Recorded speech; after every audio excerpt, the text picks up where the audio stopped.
नमस्कार, आप देख रहे हैं डीडी समाचार। मैं हूं आपके साथ निहारिका सिंह नागर। आइए रुक करते हैं आज की महत्वपूर्ण खबरों को।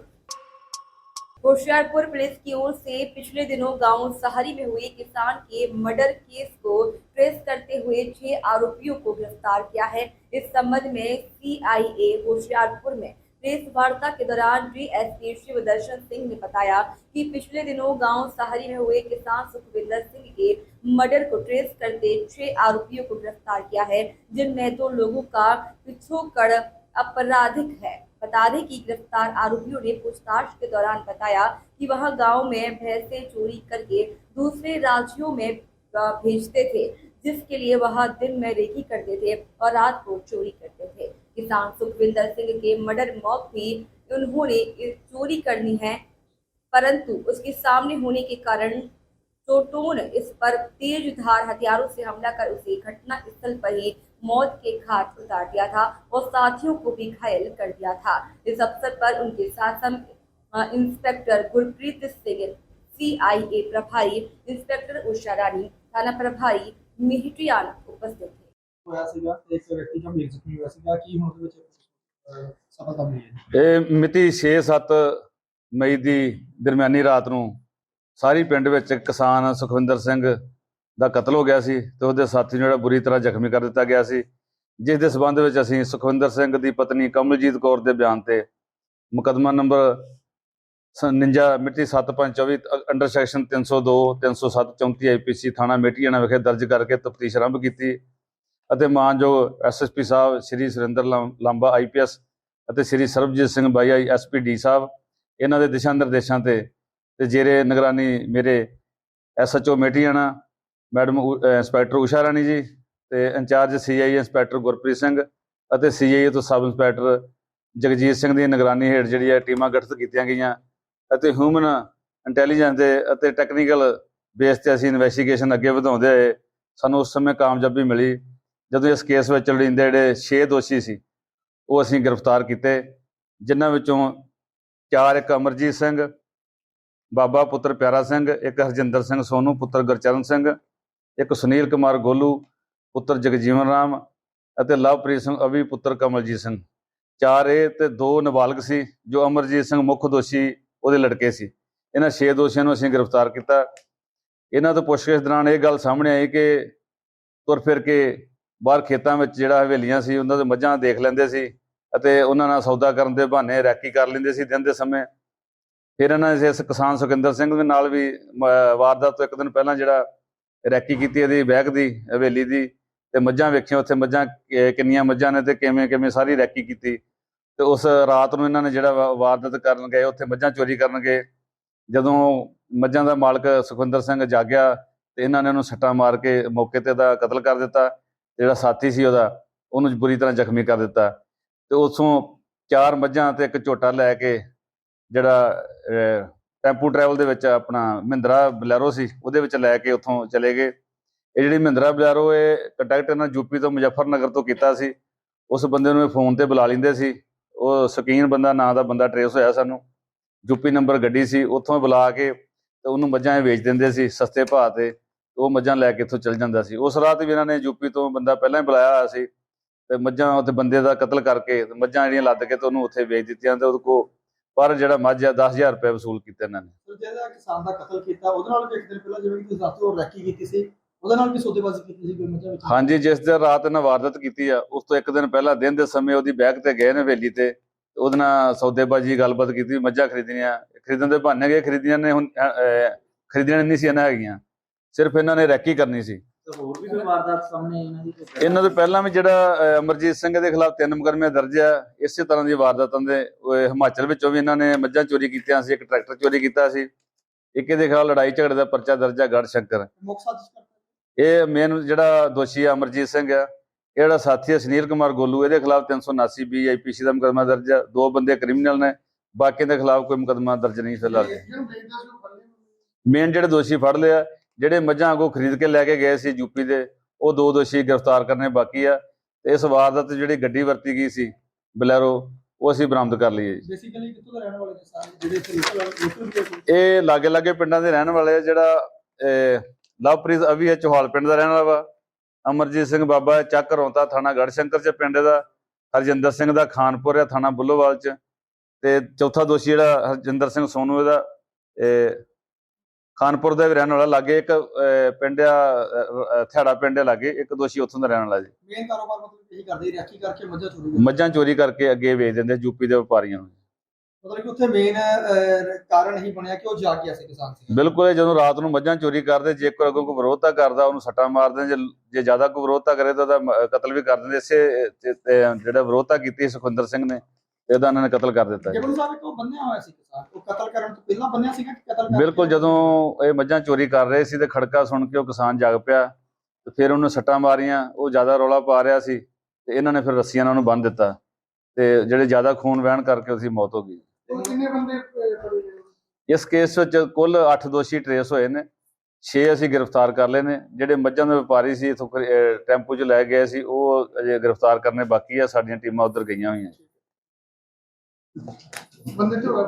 छत्तीसगढ़ प्रदेश के जिला मनेन्द्रगढ़ चिरमिरी भरतपुर के अंतर्गत आने वाले काले हीरे की नगरी चिरमिरी के बरतुंगा में कोल माइंस के लिए 600 साल पुराने शिव मंदिर के अवशेष को खुदाई कर विस्थापित करने का काम पूरा करने से पहले ही ब्लास्ट कर उड़ा दिया गया, जिससे स्थानीय लोगों में गुस्सा है तो पुरातत्व विभाग के अफसर जिला प्रशासन को इस लापरवाही पर नोटिस देकर वैधानिक कार्यवाही की बात कर रहे हैं। देखिए ये खास रिपोर्ट। चिरमिरी के ओपन कास्ट माइंस चिरमिरी के बरतुंगा में 14वीं शताब्दी का शिव मंदिर था, जिसे स्थानीय लोग सती मंदिर कहते थे। लेकिन जब इस स्थल पर कोयला खदान शुरू करने का काम चलने लगा तो विरोध में स्थानीय हरभजन सिंह कोर्ट चले गए। कोर्ट ने इस पर जिला प्रशासन को आदेश दिया कि माइंस शुरू करने से पहले उस मंदिर के अवशेष को वहां से सुरक्षित निकाला जाए और उसे विस्थापित कर मंदिर का रूप दिया जाए। इस पर पुरातत्व विभाग ने वहां बिखरे मंदिर के अवशेष को बारीकी से जुटाना शुरू किया ही था कि SECL के अफसरों ने कोयला निकालने की हड़बड़ी में ब्लास्ट कर दिया। वहीं पुरातत्व विभाग के अधिकारियों का कहना है कि मंदिर के अवशेष को जुटाने का काम पूरा नहीं हुआ था और न ही हमने कोई NOC दिया था, उससे पहले ही धरोहर को ब्लास्ट से उड़ा दिया गया। JR भगत, उप संचालक पुरातत्व विभाग का कहना है कि स्थानीय सती मंदिर में सेवादार के रूप में कार्य कर रहे हरभजन सिंह का भी कहना है कि SECL चिरमिरी प्रबंधन और जिला प्रशासन मंदिर विस्थापन को लेकर जल्दबाजी की है और धार्मिक आस्था और आदिवासी परंपरागत पूजा पद्धति के बिना ही मनमानी तरीके से मंदिर के अवशेषों को तोड़ा गया और वहां से हटा दिया गया। इतना ही नहीं, सती मंदिर स्थान पर मंदिर के शिलालेख और पत्थर अभी भी पड़े हुए हैं, जिसे हटाया नहीं गया और SECL चिरमिरी प्रबंधन की मनमानी के कारण सती मंदिर के स्थान पर ब्लास्टिंग कर दिया। इस मामले में स्वदेश न्यूज ने तहसीलदार राशि शशि शेखर मिश्रा एवं SECL चिरमिरी ओपन कास्ट उप क्षेत्रीय प्रबंधक मनीष सिंह कुछ भी बोलने से मना कर रहे हैं। साथ ही वहीं तहसीलदार शशि शेखर मिश्रा ने बातों को गोल मटोल जवाब दिया। विडंबना ही कहेंगे कि ऐसे प्राचीन धरोहर और पुरातात्विक शिलालेखों को सुरक्षित और संरक्षित करने पाने के लिए जहां जिला प्रशासन और पुरातत्व विभाग कार्य करने के आदेश और निर्देश का पालन करती है, वहीं पर SECL चिरमिरी प्रबंधन की मनमानी ही कहेंगे कि इन शिलालेखों और पुरातात्विक अवशेषों को सुरक्षित करने के लिए अपनी नैतिक जिम्मेदारियों से कोसों दूर हो गए हैं। और सबसे बड़ी बात यह है कि सती मंदिर के स्थान पर तकरीबन 300 हरे वृक्षों को भी काटने की अनुमति जिला प्रशासन की ओर से दे दी गई थी और उन वृक्षों को काट दिया है। तहसीलदार शशि शेखर मिश्रा के देखरेख में सती मंदिर विस्थापन कर दिया जा रहा था, जिस पर शशि शेखर मिश्रा ने बताया कि विस्थापन कार्य हो गया था। मंदिर के शिलालेख और पत्थरों को विस्थापित कर दिया गया। इसके पश्चात CCL प्रबंधन वहां क्या कर रही है, इसकी मुझे जानकारी नहीं है। वहीं सती मंदिर के समीप बरतुंगा के रहने वाले राजा बघेल ने बताया कि सती मंदिर के धरोहर को पुरातत्व विभाग के द्वारा पूरी तरह से सुरक्षित नहीं कर पाया और न ही पुरातत्व विभाग के द्वारा NOC दिया गया। इसके बावजूद भी SECL प्रबंधन मनमानी तरीके से सती मंदिर स्थान पर बारूद से ब्लास्ट कर दिया। यह आस्था के साथ मजाक है। सती मंदिर विस्थापन को लेकर स्थानीय बिंदु दास ने बताया कि SECL सती मंदिर के स्थान पर ब्लास्टिंग कर आस्था के साथ खिलवाड़ किया है, जबकि मंदिर का विस्थापन कार्य भी पूरा नहीं हुआ था और वहां पर ब्लास्टिंग कर दिया गया। यह बहुत ही दुर्भाग्य की बात है। इसी के साथ हरभजन सिंह यह वही व्यक्ति है जो सती मंदिर के विस्थापन और उसकी लड़ाई लड़ रहे हैं। इनका कहना है कि आदिवासी परंपरागत तरीके से 13वीं-14वीं शताब्दी के इस मंदिर के शिलालेखों को हमारे पूर्वज पूजा करते थे, लेकिन जिस प्रकार से जिला प्रशासन और SECL प्रबंधन हमारी धार्मिक आस्था पर ठेस पहुंचा है, एक बार नहीं 3 बार हमारे आदिवासी परंपरागत धार्मिक कार्य को मजाक बनाया है। मैं राष्ट्रपति को इच्छा मृत्यु के लिए पत्र लिखा हूँ। मैं अपने इस धर्म का इस प्रकार से अपमान नहीं देख सकता। देखिए, इस मामले में मेरे को जहाँ तक जानकारी है, मैं ये जान रही हूँ कि मामला जो हाई कोर्ट में चल रहा था और हाई कोर्ट का आदेश SECL को मिला था, पर लोगों को बिना जानकारी दिए हुए और वहाँ पर जो खुदाई की किसी को पता नहीं था। मैं जो जान रही हूँ वो बता रही हूँ। और पुरातत्व विभाग का भी उसमें पूरा काम नहीं हो पाया था और बिना NOC के SECL वहाँ पे खुदाई कर रही है। ये सही है या लोगों की आस्था के साथ खिलवाड़ किया ये गया? सरासर गलत है, क्योंकि यहाँ पे जो देवगुड़ी स्थल है उसमें एक इतिहास छुपा हुआ है और लोगों के आस्था के साथ तो बहुत बड़ा खिलवाड़ कर रही है ये, क्योंकि वहाँ पे लोगों की आस्था जुड़ी हुई है, लोग वहाँ पे मानते हैं क्योंकि वो देवगुड़ी है। कोर्ट के द्वारा आदेश दिया गया रहा कि पुरातत्व विभाग और प्रशासनिक अधिकारी के देख रेख में वहाँ के सभी शिलालेख और जो भी पूरा प्राचीन अवशेष हैं उनको सुरक्षित रूप से संरक्षित किया जाए कहीं अन्य स्थान पे।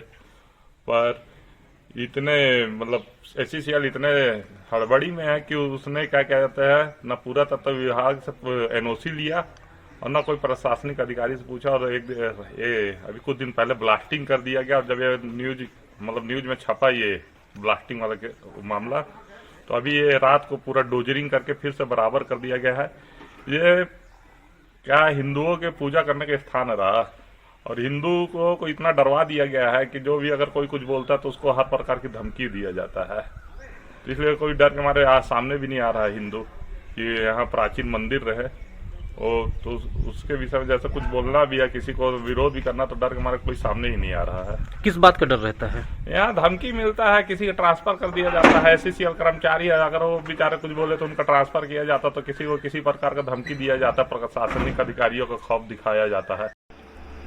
आगे की लड़ाई हमारी इस प्रकार से रहेगा कि हाई कोर्ट के आदेश के अनुसार जो है 130 मीटर की दूरी पे जहाँ पर पुरातात्विक और महत्व के अवशेष निकले थे वहाँ पर खुदाई इनका काम जारी था। लेकिन जहाँ पर पुरातात्विक महत्व के अवशेष निकले थे वहाँ पर हमारे आस्था को, हमारे परंपरा को ठेस पहुँचाने के लिए और पुरातात्विक अवशेष को नष्ट करने के उद्देश्य से मनीष कुमार सिंह सवेरिया उसी की चिरमिरी के द्वारा बारूद से ब्लास्टिंग करके अवशेषों को नष्ट करने के साथ साथ हमारी संस्कृति परंपरा को ठेस पहुँचाया है, आस्था को ठेस पहुँचाया है और पुरातात्विक अवशेष को नष्ट किया है। बार बार लगातार ये 3 बार हो गया है मनीष सिंह सवेरिया के द्वारा जो है हमारे आस्था को ठेस पहुँचाने के लिए। हम लोगों का जो देवगुड़ी स्थल है बगल में, वहाँ पर जो है आदिवासी परंपरा के अनुसार जो है हम लोग पूजा पाठ करते हैं। शायद उसको हमारे परंपरा से उनको नफरत होगा, इसलिए बार बार हमारे उस स्थान को जैसे भी खुदाई करके बुलडोजर करते हैं और उसको अभी बारूद से लगा कर ब्लास्ट कर दिया गया है। साथ में अभी हमें पता चला है कि कल रात्रि में जो ब्लास्टिंग के दौरान जो पुरातात्विक महत्व के अवशेष निकले थे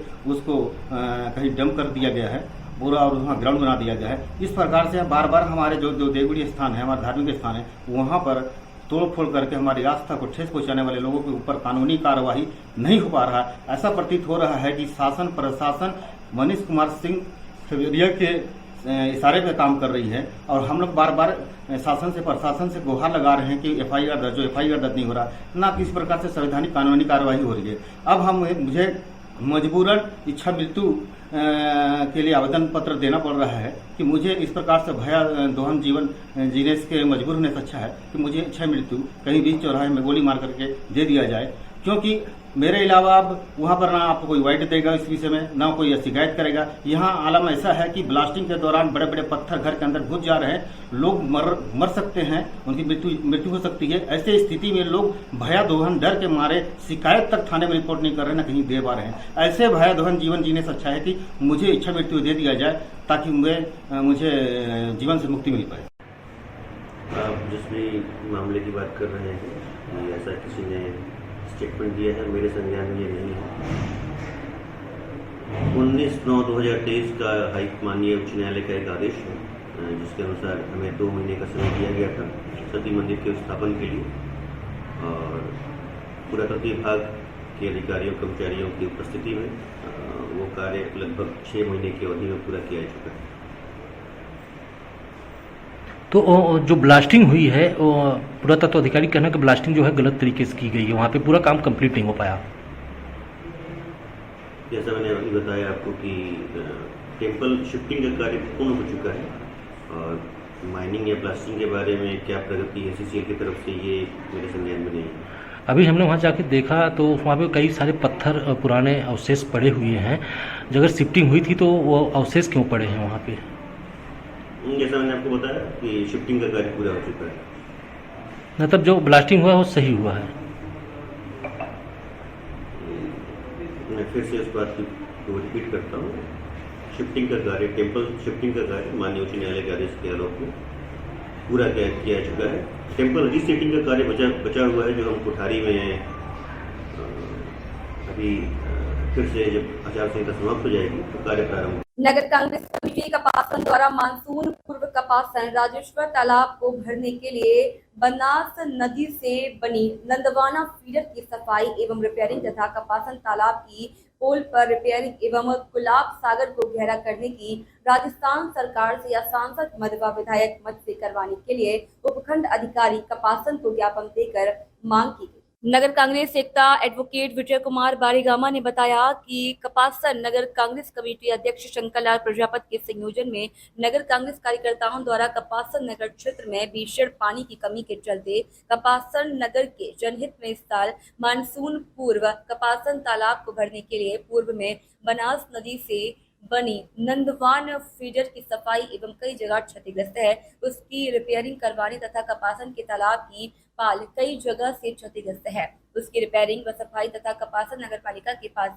स्थित गुलाब सागर को गहरा व गंदगी की सफाई करवाने के लिए कपासन उपखंड अधिकारी राजीव बड़गुर्जर को ज्ञापन सौंप कर राजस्थान सरकार से या सांसद मद विधायक मद तथा DMFD मद व जिला कलेक्टर राहत कोष से करवाने की मांग की गई है। इस अवसर पर नगर कांग्रेस सेवा दल के मुख्य संगठन भवानी शंकर लोहार, ब्लॉक प्रवक्ता मधुसूदन कुमावत, नगर कांग्रेस कमेटी के मुख्य संगठन गुड्डू खान, उपाध्यक्ष चंद्र प्रकाश सिरोया आदि कांग्रेस कार्यकर्ता मौजूद रहे। थाना प्रभारी फरसेगढ़ के वाहन में माओवादियों ने की IED ब्लास्ट की कोशिश। यहाँ बता दें दिनांक 15/5/2024 को थाना फरसेगढ़ एवं चसबल की टीम एरिया डोमिनेशन पर निकली हुई थी। थाना प्रभारी फरसेगढ़ शासकीय कार्य से बीजापुर आ रहे थे। माओवादियों के द्वारा कुटरू फरसेगढ़ मार्ग पर सोमनपल्ली के पास थाना प्रभारी के वाहन पर ED ब्लास्ट किया गया।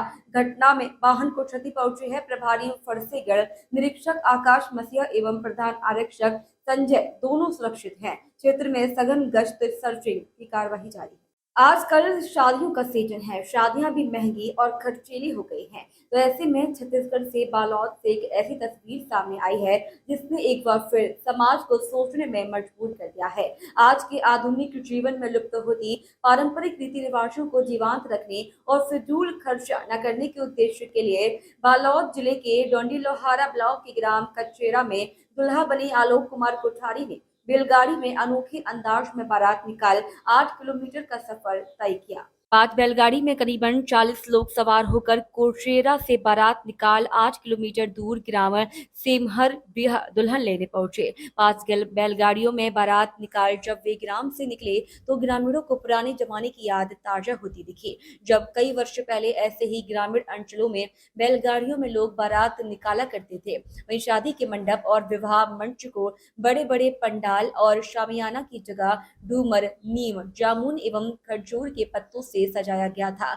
आपको बता दें कि साधना कोठारी ने हल्दी रस्म के दौरान भी B.Ed फाइनल का एग्जाम दिया था। यानी कि आलोक का परिवार एक शिक्षित परिवार है, सभी नौकरी पेशा वाले हैं। बावजूद इसके उन्होंने आज के आधुनिक तौर तरीके और फिजूल खर्चों को त्याग कर पुराने रीति रिवाजों को अपनाकर विवाह किया। दुल्हा आलोक कुमार कोठारी ने बताया कि इस थीम के पीछे उनका उद्देश्य सिर्फ पारंपरिक रीति रिवाज से शादी करना था। जब शादी के पूरे आयोजन में पंडाल पर्दे त्याग कर उसकी जगह डारा पाड़ा लगा रहे थे तो क्यों ना बैलगाड़ी में ही बारात जाया जाए। इस सोच को गाँव वालों ने भी सराहा और सहयोग किया। आजकल लोग आधुनिक परंपराओं को अपना रहे हैं तो उससे हटकर हम सभी ने पुराने पारंपरिक रीति रिवाजों से शादी करने का निर्णय लिया। इससे करने से खर्च भी बचता है और गर्मी के समय में जब हम पंडाल लगाते हैं उसमें धूप के कारण जो गर्मी आती है, लेकिन ऐसे पत्तों की सजावट से व्यय भी बच रहा है और आकर्षक भी दिखता है। वहीं दुल्हन साधना कोठारी बताती है कि जब बताया गया कि बारात बैलगाड़ी में आएगी, पारंपरिक तौर तरीके से शादी होगी, तो उन्हें यह जानकर अच्छा लगा। तो मेरे घर वाले भी खुश हुए और कहा कि पुराने रीति रिवाज को अपनाएंगे। साधना ने पुराने जमाने के रीति रिवाजों को अपनाकर शादी करने की अपील की है और चकाचौंध से दूर रहे।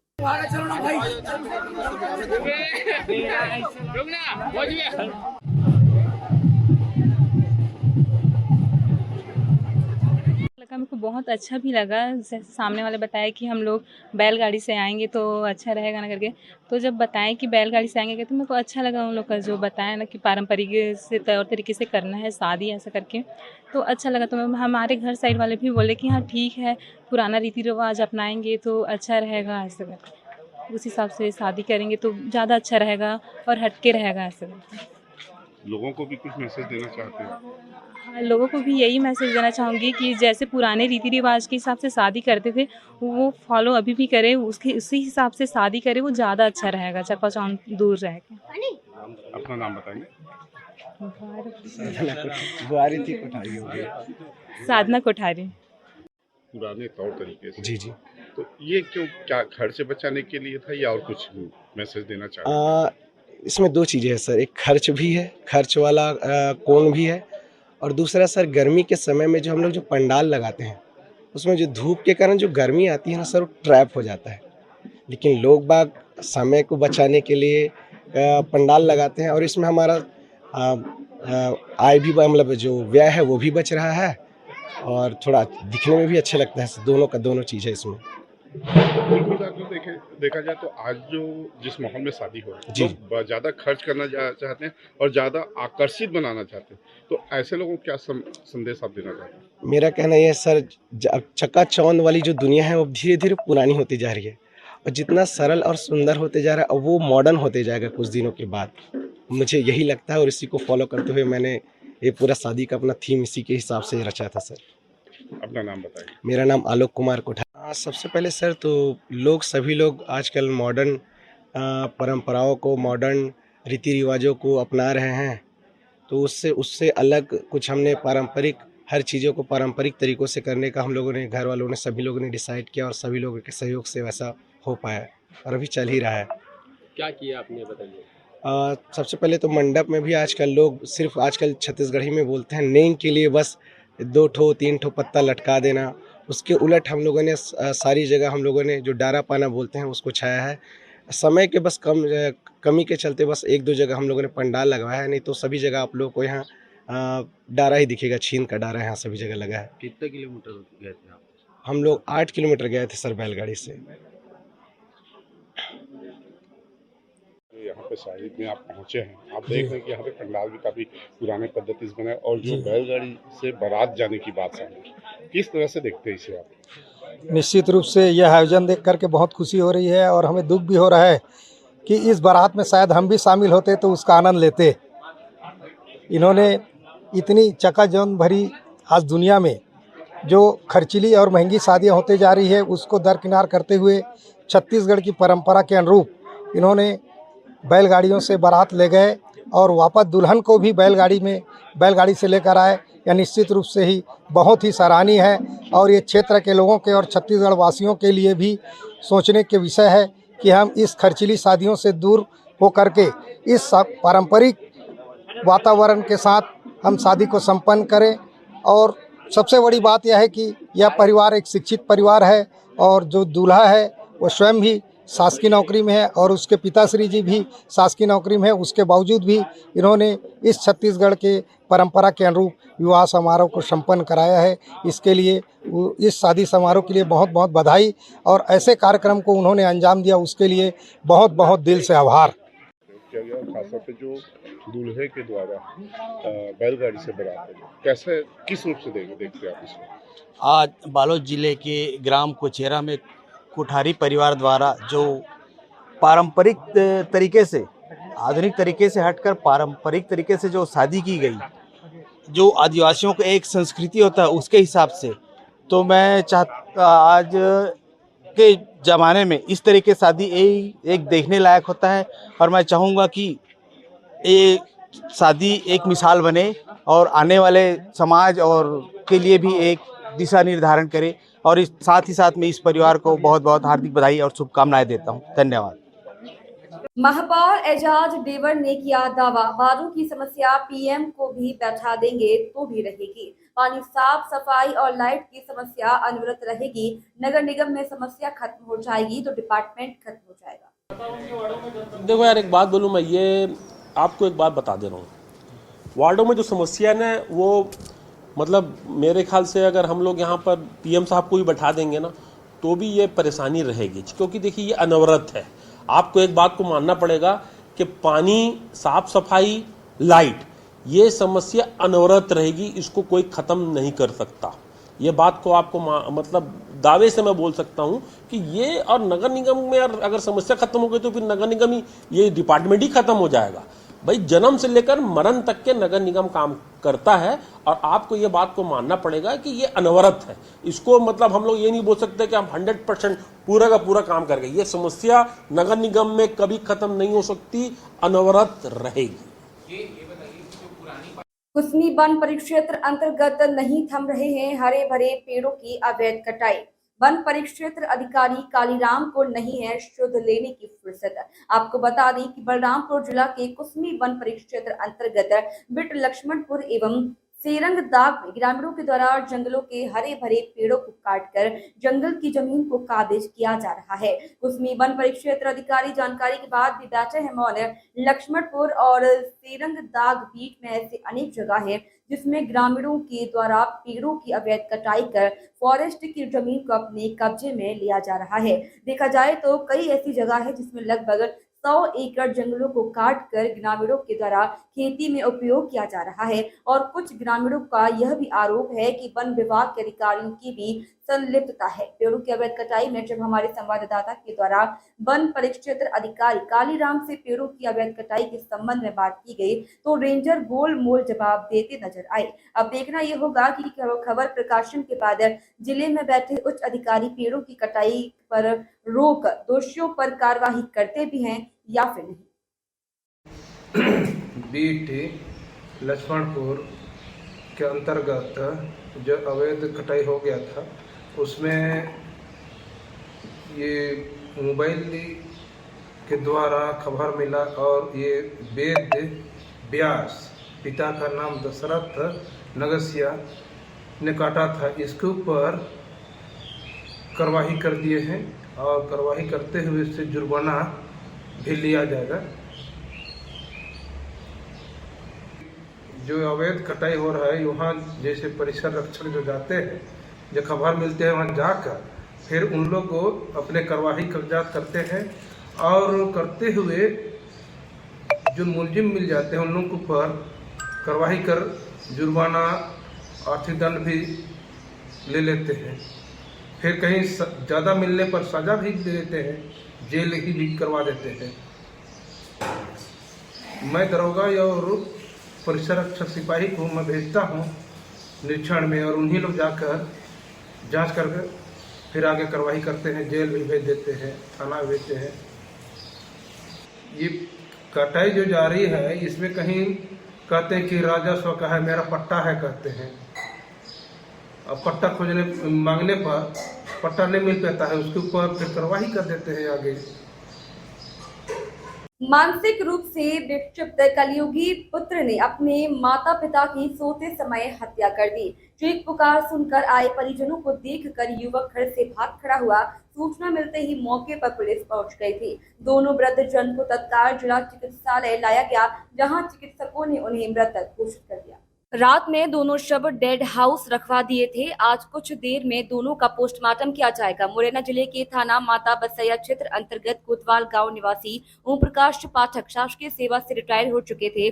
शिक्षक की नौकरी के बाद पति पत्नी व 5 पुत्र व उनके परिजनों सहित गाँव में ही निवास कर रहे थे। उनका एक पुत्र दिमागी रूप से विक्षिप्त था, इसी कड़ी निगरानी में रखा जाता था। बीती रात भोजन के बाद मृतक पति पत्नी दोनों सोने चले गए। रात में दोनों पति पत्नी पर पुत्र ने लोहे के संबल से अनगिनत हमले किए। चीख पुकार सुनकर आए परिजनों भी दोनों को बचाने में सफल नहीं हो सके। हमलावर ने घर में स्वयं सहित घायल माता पिता को भी कैद कर दिया। पुलिस ने बड़ी मशक्कत से दरवाजे खुलवाए, लेकिन आरोपी भाग निकला।